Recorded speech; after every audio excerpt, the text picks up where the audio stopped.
Friends, Radhe Radhe, जय श्री कृष्णा। जैसा कि आप सब जानते हैं, हम भागवत पर चर्चा कर रहे हैं।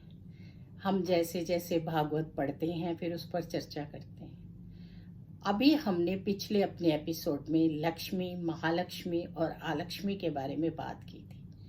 भागवत में ये पहली चर्चा इसलिए है क्योंकि इसके बाद ही महालक्ष्मी रुक्मिणी का आगमन होगा। रुक्मिणी महालक्ष्मी है और वो बचपन से भगवान से प्यार करती हैं और ये हमारा रुक्मिणी विवाह के ऊपर प्रसंग होगा। माता रुक्मिणी जो हैं भगवान कृष्ण से बहुत प्यार करती हैं और बचपन से प्यार करती हैं और उन्हीं से शादी करना चाहती हैं। उनके 4 भाई हैं जिसमें बड़े भाई का नाम है रुक्मी। उनको नहीं पसंद है, वो शिशुपाल या जरासंध से माता की शादी करना चाहते हैं। लेकिन इधर जो माता रुक्मिणी हैं वो शादी करना चाहती हैं भगवान कृष्ण से। उनके पिता को भी कोई ऐतराज नहीं है, लेकिन अपने भाई की जिद के कारण वो बहुत परेशान हो जाती हैं और उनके जो महल में एक धोबी आता है उसके हाथ वो अपना पैगाम भगवान तक पहुंचाती हैं कि आप मुझे हर लो, नहीं तो मेरी शादी किसी और के साथ हो जाएगी और मैं अपने जीवन का त्याग कर दूंगी। इधर द्वारका में जब भगवान को वो मिलता है पत्र, तो वो उस पत्र को पढ़ते हैं। उसमें रुक्मिणी जी लिखती हैं कि मैं गोरा माता की पूजा के लिए जाऊंगी और उस वक्त आप मेरा हरण करें।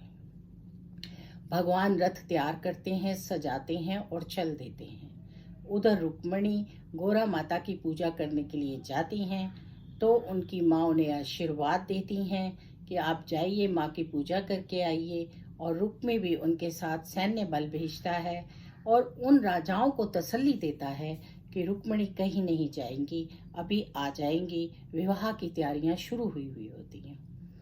माता लक्ष्मी जाती हैं गोरा माता की पूजा करने और वहाँ माँ की पूजा करती हैं और उनसे वरदान मांगती हैं कि मेरी शादी जो है वो भगवान कृष्ण से हुई। उधर भगवान कृष्ण का रथ जो है वो तैयार होता है और भगवान की माया से जितने सारे क्या कहते हैं सैनिक होते हैं वो मूर्छित हो जाते हैं और भगवान कृष्ण जो है रुक्मिणी का हरण कर लेते हैं और उन्हें द्वारिका ले जाते हैं। जब रुक्मी को पता चलता है तो वो अपनी सेना तैयार करता है और द्वारिका पर आक्रमण करता है। इधर जब बलराम को पता चलता है कि छोटे भाई ने यानी कि कृष्ण ने, कान्हा ने ये हरकत की है, तो वो भी सेना सजाते हैं और युद्ध होता है। युद्ध में वो रुक्मिणी को पकड़ लेते हैं, रुक्मी को पकड़ लेते हैं। अब जब रुक्मी को पकड़ कर लाते हैं और भगवान उसको मारना चाहते हैं तो उस वक्त पर रुक्मिणी भगवान से प्रार्थना करती है कि ये मेरा भाई है, इसको छोड़ दीजिए। तो बलराम भी कहते हैं बिल्कुल, ये तो आपका साला है, साले को मारा थोड़ी जाता है। और इधर रुक्मी का भी अहंकार जो है वो नष्ट हो जाता है। लेकिन क्योंकि भगवान की शादी जो है वो द्वारिका में नहीं हो सकती, द्वारिका के बाहर होती है।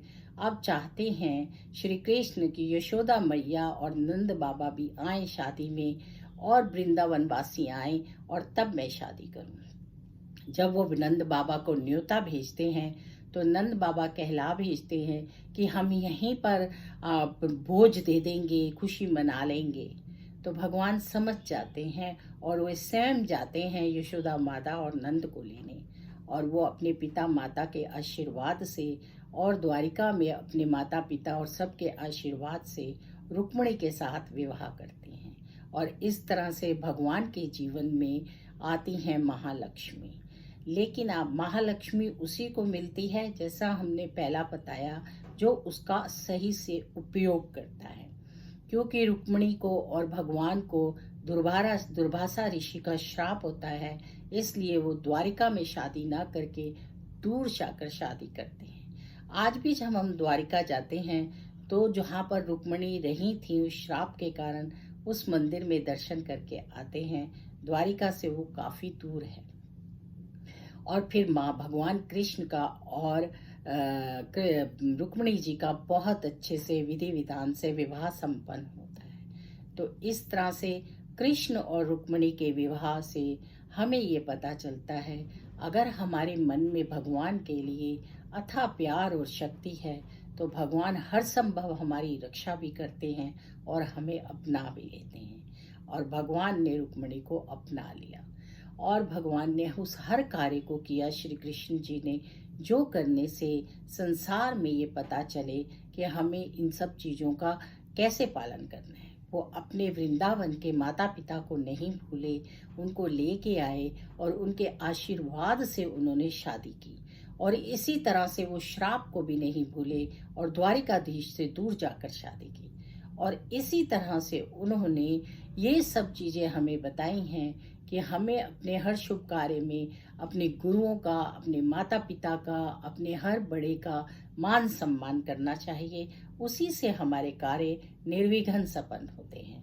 तो इस तरह से माता रुक्मिणी और कृष्ण जी का मिलन होता है, शादी होती है और भगवान के पास रुक्मिणी के रूप में महालक्ष्मी आ जाती हैं।